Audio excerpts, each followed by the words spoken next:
Some of life's greatest lessons are told through stories.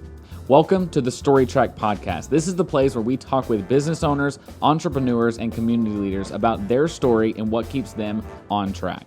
This week, we have a very special guest, my mentor and video sensei, the guy who has taught me almost everything that I know about video, Nik Koyama. Now, along with being my video sensei and my mentor, Nik has helped so many other people improve their ability to serve people with video. Check this video out to learn a little bit more about him, and then we'll move on to the interview. Today's guest is a warrior. And as a warrior, he knows that his cause is greater than himself, and he fights for those results. He creates tribes that transform people's realities through video. He's super passionate about helping people exist and shine. Now, he's created video marketing awesomeness for online and offline superstars such as Gary Vee, Kimra Luna, and more. Get ready, because he has an incredible amount of knowledge and a huge dose of humbleness. Put your attention together for the one and only Nik Koyama! I mean, I'll say it right now, video is the most powerful business tool in the world. The video industry right now as it sits is nowhere geared for businesses. When you start replacing things with video, when you start replacing text and you no longer rely on people to visualize what you're saying, incredible things happen. The more content you have going out, the more you're gonna evolve and communicate better, and the more value your audience is gonna get. What does your audience need to experience or hear from you to have the breakthrough, the shift? You guys know that the information age is dead, and that people don't care about info or just cool looking things. They care about authentic connection and experiences. Video has never been quicker and more effective than right now. And with you having the capability to make videos anytime you want, you are gonna have the hugest edge over the marketplace, over your competition, and over your entire topic. And if you think this is all about video, then you are wrong. This is about changing lives. This is about keeping businesses thriving, putting food on tables, solving actual real problems people like you and I face, and most importantly, impacting people through business. Video is not what I care about. I care about you. I care about impact. This is just the tool that's going to get us there the quickest. The question is, are we smart enough to realize it? What the fuck's going on? Oh my God! What's most important to me is that you leave this page or wherever you're at today and know that with video, you could impact that many more people. You can make that much more money. You can do whatever the heck you want, but it shouldn't be hard for you to change the world. Hey guys, my name is Jason. Welcome to the Storytrack Podcast. Today we have someone very, very special. A guy named Nik Koyama. He's a very dear friend of mine, a mentor of mine. A lot of people in the video circle referred to him as a video sensei. He's actually the original creator of the video business card, which I'm sure everybody listening to this knows what that is, because that's what I do. So Nik, welcome to the podcast. How are you, man? Dude, I've never been better. It's awesome to be here with you. Awesome. So what are you grateful for today? Like, well, how's your day been going? What's your life like right now? That's a good question, man, because we always ask you guys this. I mean, it's a little cliche, but I think technology. I'm a big tech nut, but anytime I'm talking to someone online, I always somewhere in the conversation just stop and go meta, and I'm like, dude, isn't it crazy that we're just talking right now? So technology, I love it. Thank you for everybody who had a hand in it, and yeah, that's mine. Dude, that's so good. My dad and I were having a conversation over dinner a few nights ago, and we were talking about like the idea of video chatting and how that's still like such a new thing. I remember a Disney Channel movie came out like whenever I was in like middle school or high school, and the whole premise was around this new thing called video chatting. And like, I don't know what this whole pandemic thing would be like if video chatting like wasn't a thing. So that's a good thing to be grateful for. Yeah, man. I'd be writing snail mail back and forth. Sending our carrier pigeons. Yeah, exactly. So yeah, I mean, the purpose of this podcast is it's called the Storytrack Podcast because it's all about learning about people's stories and what keeps them on track. So obviously I know a lot about your story, but I would love for you to kind of, give people an idea of like what your life has been like, over the last, 5-7 years, what kind of direction you like to go with and what's important to you. What do you value? Yeah, I was actually able to go into, I kind of went really deep with this with my girlfriend the other day because don't know how this came up, but I think for me, I spent a lot of time outside the household. I didn't have like the classic upbringing. My family was pretty poor, and let's just say like my family life, like it was better for me to be outside. So what was really cool about my upbringing, and what I'm really grateful for, is I was exposed to everyday people very early. And, I was very young, being, nobody my age was outside. So I got to get exposed and be friends with people that were a lot older. And what was cool about that is I just became, I guess, kind of acclimated to the street knowledge. Shout out to Street Knowledge Clothing, by the way. They're a big supporter of mine. But anyways, when I got into video, and I got into video very young, I was 9 years old. I was always very interested in the clash of the two. How do I take a technology and capture the realness of the world and the things that I've seen? And the world that I saw wasn't all pretty and everything like some people were using video for. I come from the skateboard culture, which is like the first culture to take video and do some crazy things with it. And it was always very interesting to me to get this realness out of this platform. And as I grew up, not only learning how to get realness, but how to leverage it to do great things, that's always been of my interest. And that's kind of where the video business card came from. And a lot of other things was, how do we leverage the realness of people and the realness of life to actually have a positive influence on outcome? And that's like, for me, I kind of just grew up learning from people. And somebody just messaged me last night and they're like, hey, I have problems with X, Y, and Z problem. What books do you recommend? I'm like, I haven't read a book in my life. Like I've tried to read some. I maybe finished 2 on audiobook, but mentorship and real life experience has always been my teacher. And yeah, that's kind of me. Man, that's incredible. So I love when you're talking about mentorship being such a prime thing for you, because I think a lot of us can relate to that. And I know, like me especially, like so much of my life has been around mentorship from a young age, being an intern at a church and kind of growing in that internship and expanding, and then eventually like dabbling in video for the first time inside of that. Like I always was surrounded by people, who helped me, and then stepping into business. And then, for you guys who don't know, Nik is my mentor inside the Video Warrior Academy, which is where I've learned a lot about how to use video to help businesses grow. And, through like searching on YouTube one day, finding a video that led me to a Facebook group, that then led me to a course, that then led me to this amazing group, this amazing community of creators who make videos for business owners. Now this mentorship that I get from you, that I get from your business partner who also runs Video Warrior, Marcus, and all the other people who are like fellow students of mine, having a good community of people who care about you and want you to succeed is like so important. So I'm curious for you, like I know that mentorship is such a positive thing. Like what's like one of the greatest mentorship moments that you've ever had for like between you and one of your mentors? And then what's a time, obviously without speaking of names, a time where maybe a mentor maybe failed you in some way, or maybe you feel like you failed, a mentor, so that somebody listening to this, like, they know how to handle the relationships in the right way and can avoid some mistakes that you feel like you've made in the past. Cool. So I think the greatest thing, I have this mentor, he adopted me as he basically pulled me out and said, I'm going to be your mentor. I didn't have much choice.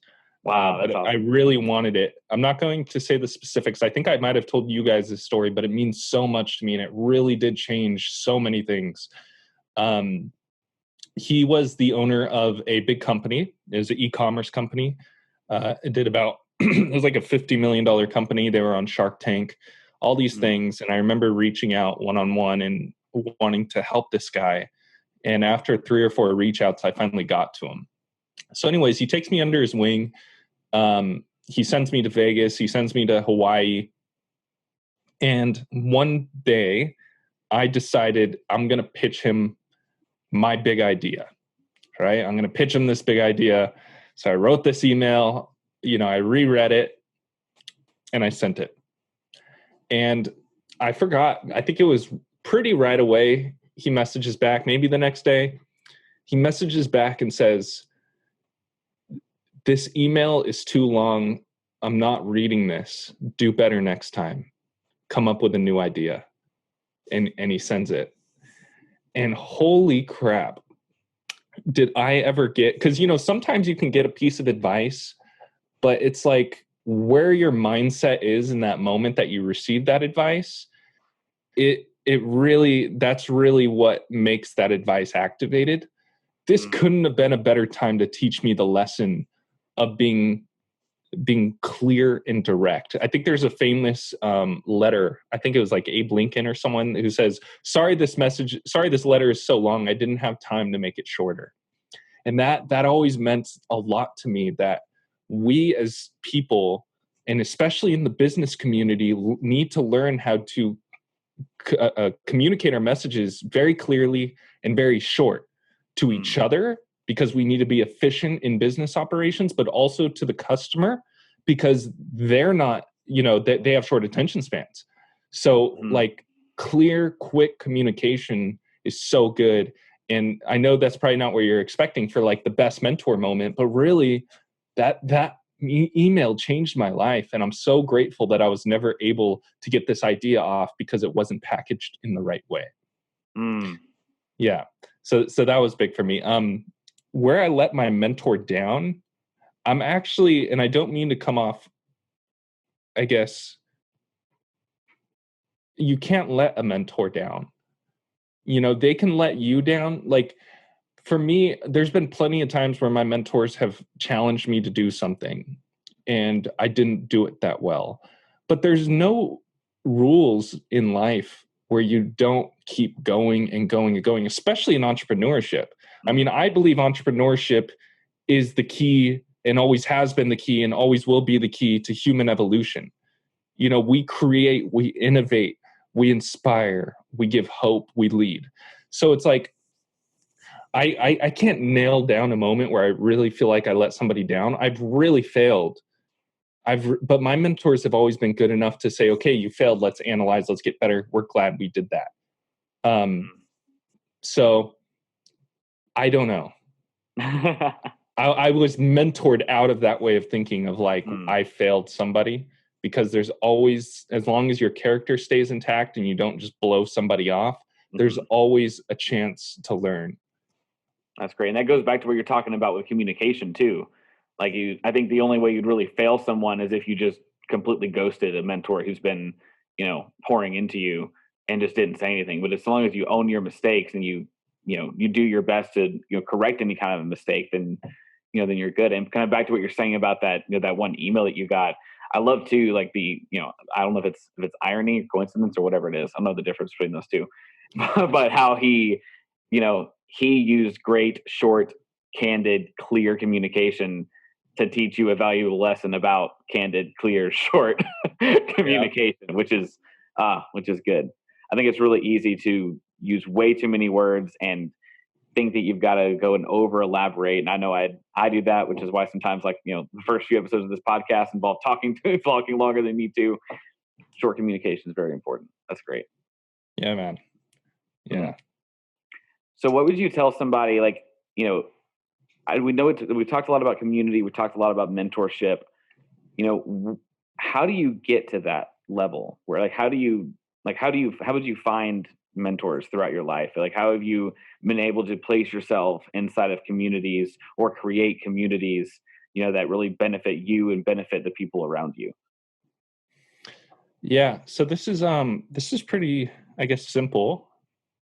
It's, well, the first job always to do is to kind of imagine who you want to be and what you want to be doing, because it's not until you throw yourself against that backdrop are you going to know what you need help with, right? Like, you may want to be like a professional diver in the ocean. Well, you don't need a mentor that's going to help you with X, Y, and Z if you need a mentor for this. So it's important to kind of put things into context. And just for the moment, here's the cool thing is, like, this isn't a big decision. A lot of people think it's a big decision. It's not. It just helps you acquire a mentor. So, and to help you go down a path. Any successful person, they zigzag their butts off. So first is like to kind of throw your vision against a backboard. And then the second and most important and most challenging is to be vulnerable enough with yourself and with others to know what you need that needs refining. And that's different than what you're excited to learn about. You know, some of us are really bad at communication, right? But we think we're good at it because we just love talking. Mm-hmm. but there's the fallacy, there's the flaw. That's why sometimes it's always good to throw out there and be vulnerable. So like, just as a tactic, as a challenge, you know, take the biggest vulnerability that you feel like you have that you want to work on and post on Facebook and say, hey, I'm really struggling with X, Y, and Z. Do any of you guys have any advice for me? You know, and see what people say. But at least you're in this motion of identifying things that you feel like you need help with, and then being on the receiving end publicly of some advice. And then I think the act of that spirit will attract the right mentor. And let me remind you, I was going to create a documentary called, so what was it called? Something around mentorship. And it was, the documentary was about being able to get mentored by people who didn't know they were mentoring you. So like people online. It was called The Mentor Effect. But the thing with mentors is to make a mentor effective, you have to have a certain dynamic with them and a dynamic with the rest of the things in the world. So for me, let's say I wanted to learn how to run a webinar, right? So like there's mentors for writing headlines and running ads and doing this and doing this. But instead of outsourcing my knowledge all over the place, I would find one mentor. And although somebody else might be able to do a certain piece better, I would find one mentor and I would drown myself out with that mentor. Same with music. This drives people crazy. There's like 2 artists I listen to, not songs. I don't listen to songs. I listen to artists and I soak in them over and over on replay because the point of mentorship is to be able to adopt and install a piece of somebody else's consciousness. You don't just want their information. You want to think like them. You want to be like them. And in order to obtain that level of adoption, you need to be able to soak in that person and in the things they know and in the ways they think. So if you can mentor from someone who doesn't, like a Gary Vaynerchuk, which was one of my first mentors, but you got to close the rest of the world off if you're going to get the juice of what this person has to offer. And it so much mirrors like the way you have relationships too. Like if you like my wife, like I spend a lot of time with my wife and I talk to my wife a lot, but you know, it's the same thing with mentors. It's like you don't just split yourself off into a million different directions. Like you have one girlfriend, I have one wife, and that's the way it should be. And not to say you only have like, you know, one mentor, but I love the idea of being focused and intentionally. but being focused with it. I think that's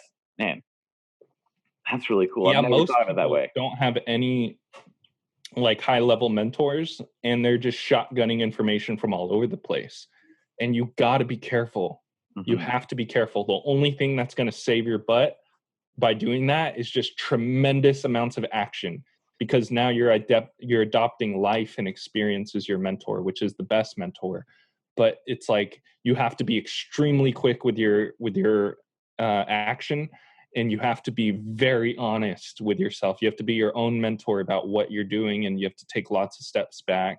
But really, like with Jason, like Jason can always come to me and I could tell him, I think these are your strengths. I think you might be wasting time here. I think your best ideas look like this. I think these clients need more attention. Like it's so much easier for me to see that. A, because I've done it, but B, because I'm not Jason. I'm not staring inside. You know, I'm not too close to the painting to see the picture, so to speak. So it's like, you know, it's very easy. So I think mentorship's always the easiest way to go. because they've been there and they know what this looks like. That's good. So I want to kind of shift gears a little bit, because something that I know that we've talked a lot about in the Video Warrior tribe is all about creating video businesses that are results focused, that are results driven, and a lot of it always revolves around stories. And I'm curious for other people that are listening that would want to know this, and I know a little bit about it, but could always learn more. Like, where did all of that start? Like, the idea of stories being so important, and then what would you suggest to business owners who know they have a story, know they need to get the story out and communicate? What would be an effective way for them to be able to do that? Yeah, well, stories are as close to immortal as an immortal tool. I mean, I guess video is a little more immortal, but they go hand in hand. The most powerful thing about stories is that the point of telling a story isn't just to connect, right? Like, especially as a business owner, because connection doesn't mean much to a business owner. It's nice, but like, a business owner needs some sort of result. So the psychology that makes stories work is that if you can tell any story, not just your life story, but if you can tell a story and make the person listening to it invested and involved with telling the rest, right? So I'll give you an example. Say you're a coffee shop and you're making a latte, and it's just like an amazing video, and the video ends with the coffee right on the edge of the table, and the stool is open, right? That's an unfinished story that makes the viewer want to literally go sit down and finish that story. Maybe you are telling your life story, and you're talking about how you came from nothing and you started this coffee shop, and you're putting everything you have into it. Well, now the viewer wants to be a part of chapter 7 because you just got to chapter 6. I want to be a part of your success. So the real functionality of story is to get people to want to be involved and want to see the rest of it. So that's what we call open loops. So when you have a story that's an open loop, which could be your full story, but to the customer's point of view, they think, I could be a part of this. I believe in this person. They want to close the loop. Right? Like, have you ever seen those videos that like, I'm trying to think, like somebody does, it's meant to like give you a cringe feeling because it's like an unfinished thing. Like they like put pepperonis on all the pizza, but except like a little piece, and you're like, and it's like a whole mildly infuriating. Yeah, it's like those videos where you're just like, Well, that's like the feeling that you can give people, but not like so cringy. But it's like, when you tell your story, people are going to want, especially if they qualify for all the other pieces, like they do like coffee, they do like pizza, they do need a lawyer. Like, if you are good at telling your story and opening a loop, they will come in and close the loop, because when the loop is open, they get that frustrating feeling that they feel like they need to close the loop.